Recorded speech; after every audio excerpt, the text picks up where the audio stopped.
Welcome to EPG Pathshala. I'm Professor Sharada Srinivasan, Dean of the School of Humanities at the National Institute of Advanced Studies in Bengaluru, and I will be taking you through the course for Indian culture and the paper on art and architecture, and the module that I will be discussing today is on history of metals and alloys. The significance of the topic is that to understand culture and art, we also need to understand the ways in which objects have been manufactured, the material culture associated with the objects, the processes involved, and the history of technology, since all materials have a technological underpinning. And along with that, we also gain insights into the other aspects which are important to us as historians and art historians, the aspects of the dynastic chronology, the patrons who made them, and the styles and such like. So in this module on history of metals and alloys, we will be looking into the history and usage of metals and alloys in terms of understanding their contributions to the march of civilization. And we will also be looking in particular at the history of metals and alloys in the Indian subcontinent and the trajectory of metals usage. And this is also an important aspect in terms of the discipline of archaeological science, and the study of metallurgical heritage is also known as archaeometallurgy, and archaeomaterials research forms an important subdiscipline in terms of the study of archaeology. So the module in summary aims to provide an introduction to the major metals and alloys which were used in antiquity and to highlight the Indian contributions and the significance to the history of art and history of technology. Early society's fascination with metals stemmed out of a demand for a range of utilitarian artifacts such as weapons and tools, while there was also a place for decorative and ritual and symbolic artifacts. The usage of metals going back to early prehistory and the production of metals and alloys has greatly contributed to laying the foundations of science and technology. And the trajectory of the extraction and production of metals and alloys is a very important aspect of the story of civilization.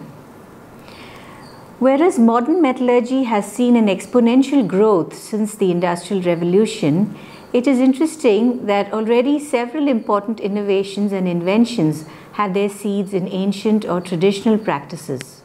We will now be discussing the antiquity of the use of various metals. Metals were extracted and utilized in the past in several stages, progressing from the use of native metal, i.e. those metals which were easily found in the native state, to those which were found in combination as ores, and thereto it was those which could be easily smelted from the ores which were first identified, and then those which were more difficult to extract or smelt were discovered later. When we talk of smelting, we are talking about the process of the reduction of the ore to the metallic state using pyrometallurgical techniques. The commonly used metals in antiquity include gold, silver, copper, iron, tin, lead, zinc, and also mercury. The Indian subcontinent, like other civilizations, has made major contributions to the early development and use of such metals. We will first start with the noble metals of gold and silver. Gold and silver, being noble metals, are found in the native state, and since they were rather soft and ductile and had a bright luster, they were uncovered to make jewelry and also hammered into sheet metal due to the great ductility. Gold was uncovered in the alluvial form as nuggets from streams, whereby the hard rock gold was washed down the alluvial streams, and these sort of nuggets were retrieved from riverbeds. The repoussé technique of hammering in relief was used to make elegant gold vessels going back to Mesopotamia in 2500 BCE. The mask of the pharaoh Tutankhamun from Egypt is another celebrated example. In the Indus Valley sites, gold and silver ornaments were found at sites such as Mohenjo-daro going back to 3000 BC and Kunal, which included several sheet-hammered artifacts such as gold headbands and silver anklets and fish motifs made by the repoussé technique. It's interesting that in the South American civilizations, although they never progressed at all to the use of iron, they used gold in very spectacular ways for a range of artifacts. The Incas, the Aztecs, and the Muiscas in Colombia all used a range of artifacts in noble metals. And some of the most interesting artifacts of gold are the unique Tambaga alloys, which are gold, copper, silver alloys of about 40% gold, which were used for making castings and sheet metals. It's interesting that when we come to gold and silver extraction, some of the earliest evidence for the deepest old gold mines in the world probably come from India, from the Musky region of Karnataka, where carbon dates from the mid-1st millennium BCE have been uncovered from very deep mines. So these were hard rock mines where the gold was uncovered from the quartz veins. And then these were crushed down using mulaccas, and you see numerous mulacca fragments as well in the region of the Hatti Musky area where the old gold workings are still found. Gold would have also been collected by panning the alluvial sands from placer deposits. The Aravalli region in northwest India is also one of the very early major silver producing regions from about the 1st millennium BCE, along with other sites such as Lavrion in Greece and the Roman mines of Rio Tinto in Spain. And silver is also extracted by the process of cupellation in earlier times.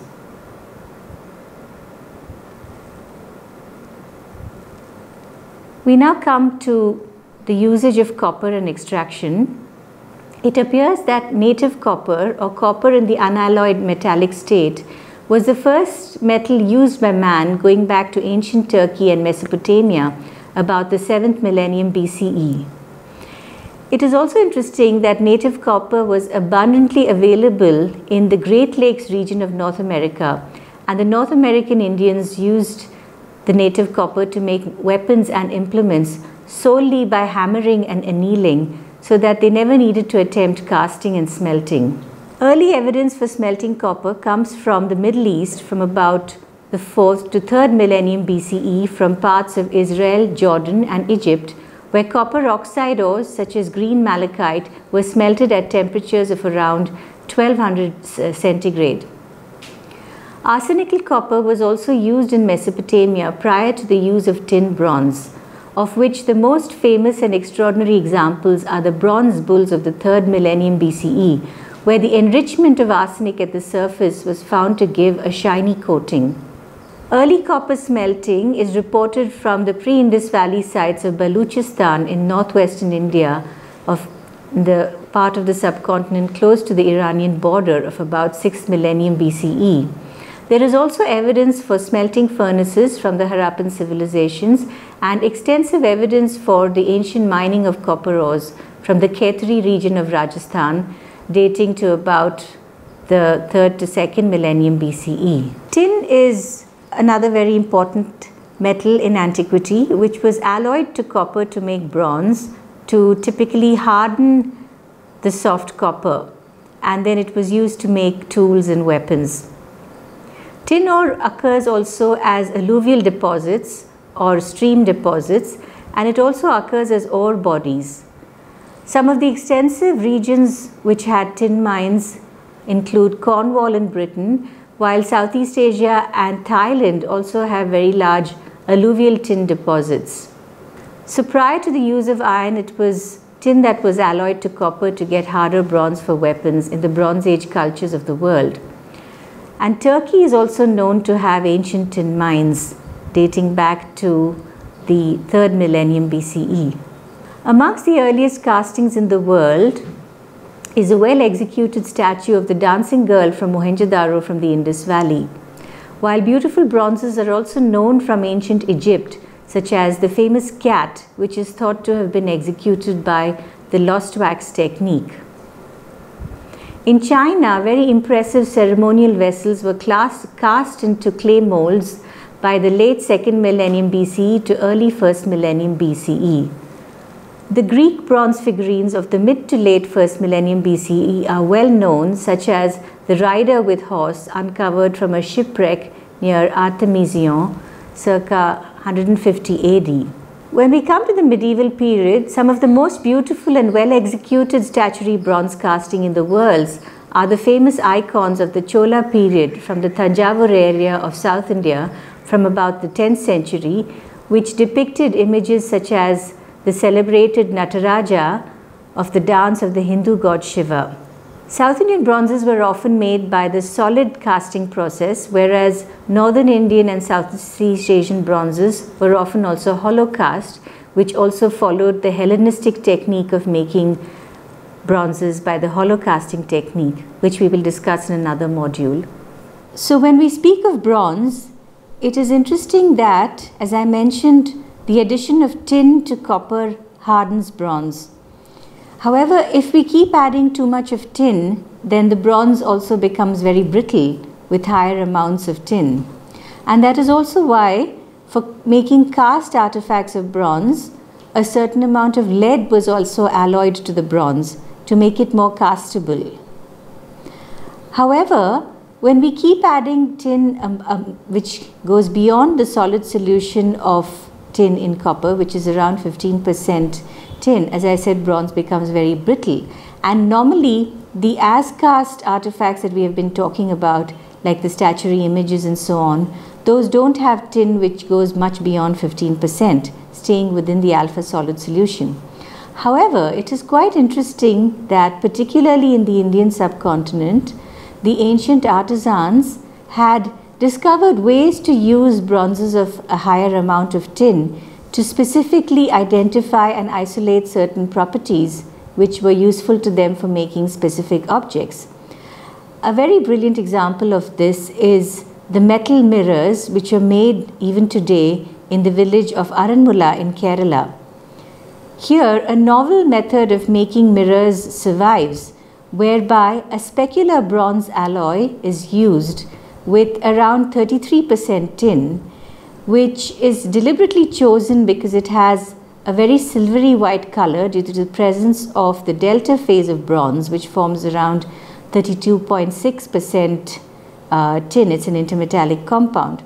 And this alloy is also very hard and it takes a very good polish, so that the reflectivity is almost as good as a glass mirror, even better in fact.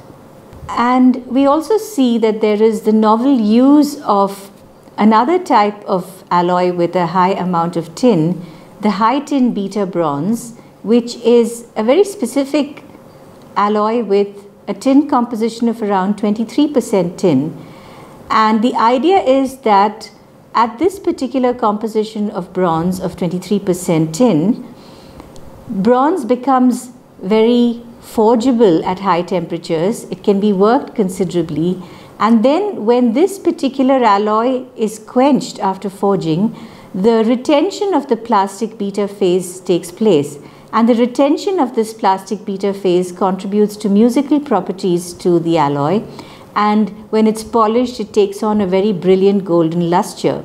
So it seems that already in very early antiquity, such as in the Iron Age megalithic cairns of the Nilgiris and the Iron Age burials of Adichanallur in Tamil Nadu, you find these very extensively hot forged and quenched beta bronze vessels of around 23% tin, which are forged to extraordinary thinnesses, and they represent a very skilled metallurgical tradition, and it points to the fact that bronze metallurgy in ancient India was much more skilled than we understood at present. In some of the traditional workshops such as Aranmula, you still see the manufacture of the making of these skilled metal mirrors, which were made of a specular alloy with 33% tin with the best possible reflectance. And as you can see from the microstructure, you can see that it has a very silvery white color due to the prevalence and the optimization of the presence of the delta phase of bronze. And though this alloy is very brittle, the whole casting process and polishing is geared up to optimize the presence of the delta bronze alloy to get the best possible mirror.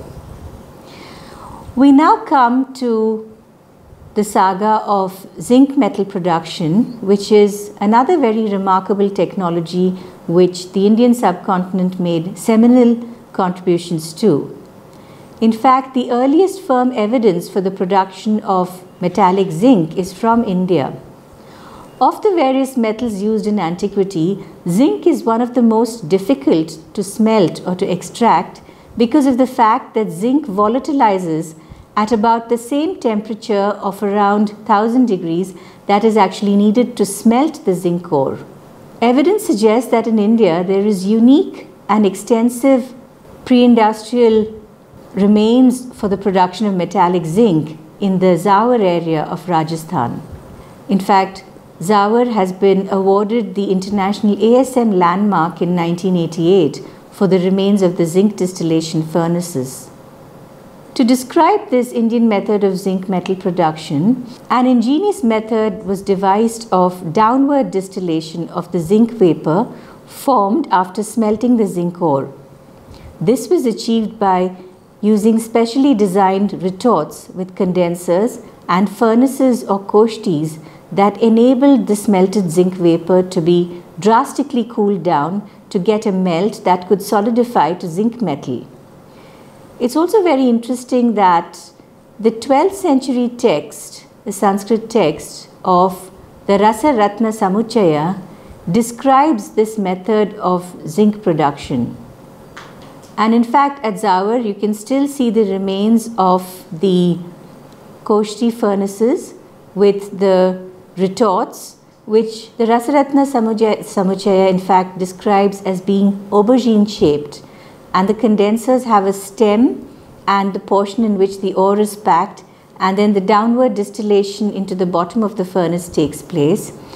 And in fact, the furnace is heated on top above the perforated grill through which the retort goes down to the bottom of the furnace. So it is a very ingenious way of designing a furnace which brought about this efficient process of downward distillation of the zinc vapor. And rasa here refers to the zinc vapor. It's also very interesting that the production of metallic zinc was virtually unknown in Europe until William Champion first established commercial and industrial zinc smelting operations in Bristol in the 1740s. And in fact, it appears that William Champion was quite a lot influenced by the process that he would have seen in the Zawar area.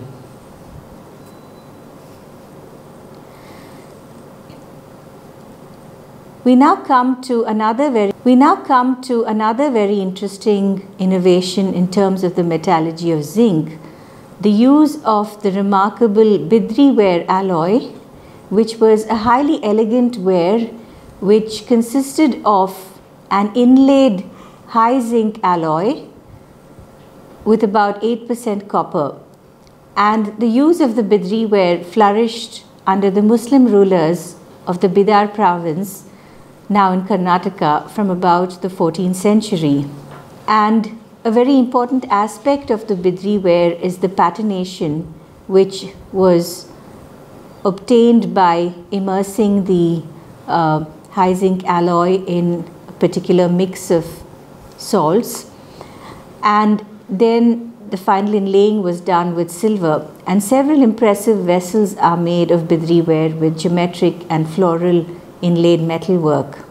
The advent of iron was, of course, a very important development in terms of the early development of metallurgy, and which changed the course of humankind, because the copper and bronze tools, when they were replaced by iron tools, it was much more efficient in terms of agricultural processes and also for expansion of empires and warfare and such like. It is interesting that iron occurs in the native metal state as meteoric iron, and meteoric iron has also been used by various civilizations. The North American Indians used meteoric iron to make weapons, and it is also thought that some of the very early iron used in Egypt was of meteoric origin. The production of bloomery iron is traceable to about 1200 BCE. Since iron has a very high melting point of about 1550 degrees, it was commonly produced in the Old World by reducing the ore to the metal in the solid state to produce bloomery iron, and the use of shaft furnaces was made to produce the iron bloom.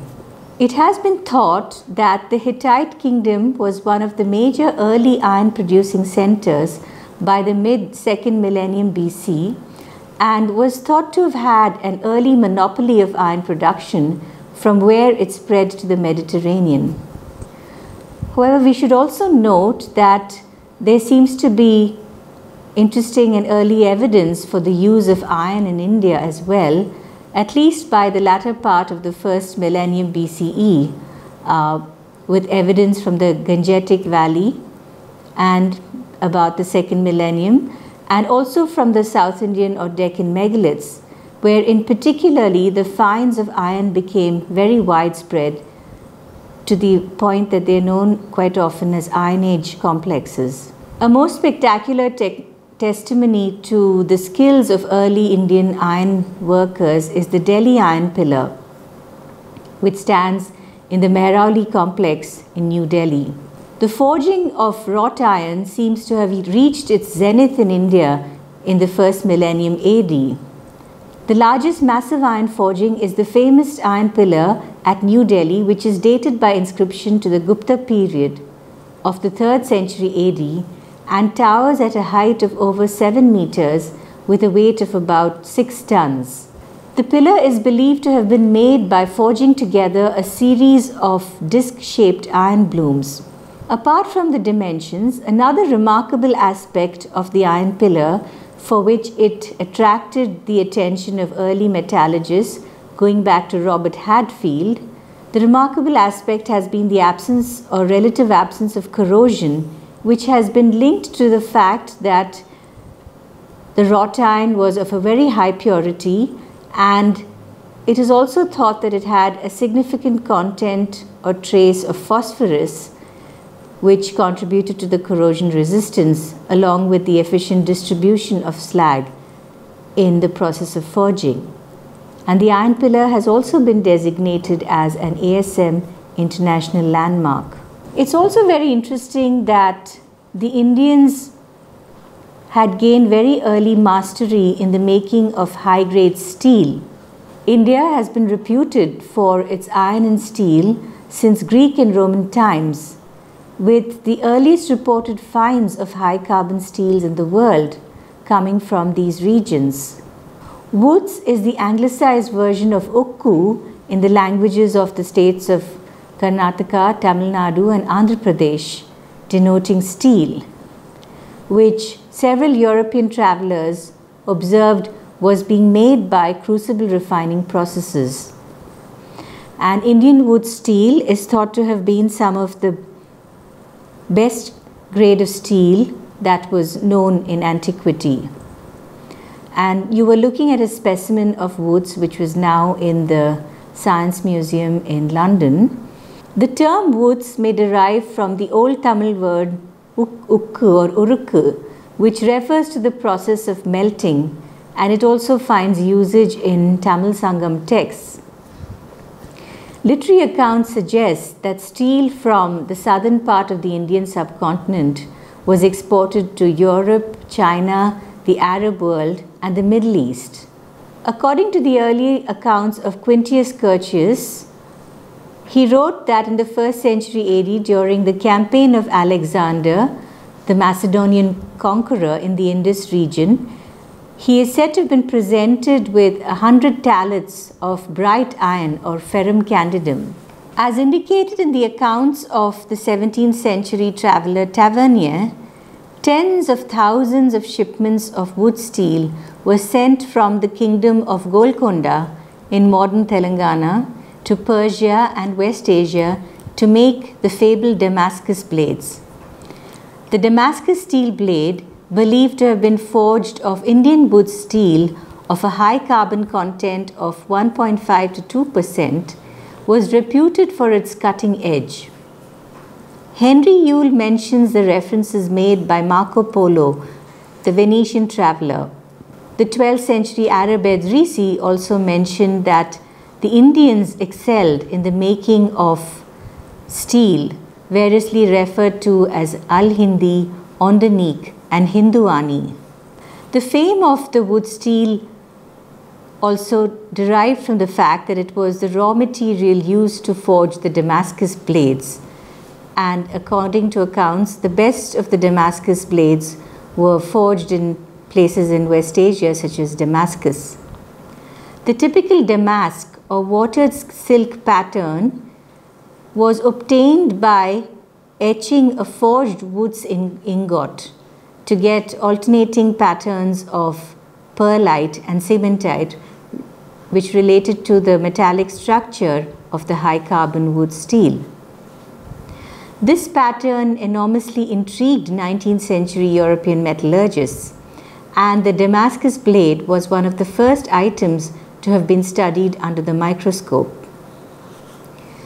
When we talk of wrought iron, we are referring to iron with a very low content of carbon of less than about 0.04% carbon. And when we talk of wood steel, we are referring to a high carbon content of 1.5 to 2% carbon.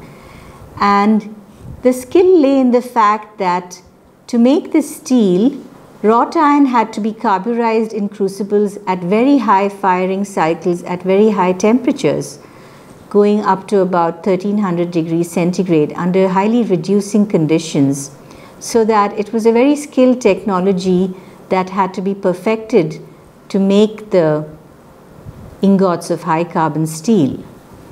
It is also very interesting that the attempts to study and characterize the Damascus blade, which had a very interesting macrostructure of visible layers of cementite and pearlite, actually led to several innovations in the history of metallography and metallurgical study. And the attempts to characterize woods by scientists of the caliber of Michael Faraday spurred many developments in 19th century metallurgy and contributed to the Industrial Revolution. Michael Faraday was the son of a blacksmith and perhaps the greatest experimenter of all times, who tried to duplicate wood steel by alloying iron with a variety of metallic additions, including noble metals, but failed. However, his efforts gave rise to the beginning of the making of modern alloy steels, and which paved the way for the Industrial Revolution. Although the Indian subcontinent has made so many notable contributions which have influenced the Industrial Revolution, as we've pointed out in the case of wood steel and zinc production, it is also very sad that in India, several of the traditional practices of metallurgy have been waning steadily, with the communities facing increasing marginalization.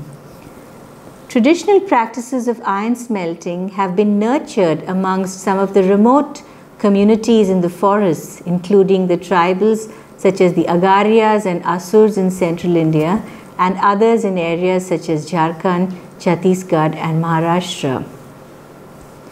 We have on the one hand the accounts of the Romans who talked about this steel from the Seres, which may be linked to the Chera kingdom of Tamil Nadu and southern India, pointing to the hoary antiquity in the making of high-grade steel and metallurgical products, which were important items of export. However, in the present day, many of these traditions are steadily in decline, and we also need to try to look into how we could preserve and revive these for posterity. In summary, we have gone through the trajectory of the use of numerous metals and alloys in antiquity, going from those which could be used in the native state to those which could be extracted more easily, and finally those which became increasingly more complex in terms of metallurgical processes for production and extraction, such as zinc and steel, almost going to the pre-industrial technologies. And in all of these, we find that the Indian subcontinent also made very notable contributions with some very distinctive and skilled alloys such as the heightened bronzes. And it has been home to several practices of traditional mining, metallurgy and metal processing, although we have to take note of the fact that several of the traditional skills are rapidly declining, with artisans facing increasing marginalization in an era of industrialization and globalization. In the further notes, one can read more about the other types of metals and alloys which were used, such as lead and mercury, and it is quite extraordinary, of course, in the present day. It's been an exponential growth in terms of use of modern metals and materials, but it is these humble attempts to extract and use some of these early metals which laid the foundation of so much of the rise of the great exponential growth in modern material science. Thank you.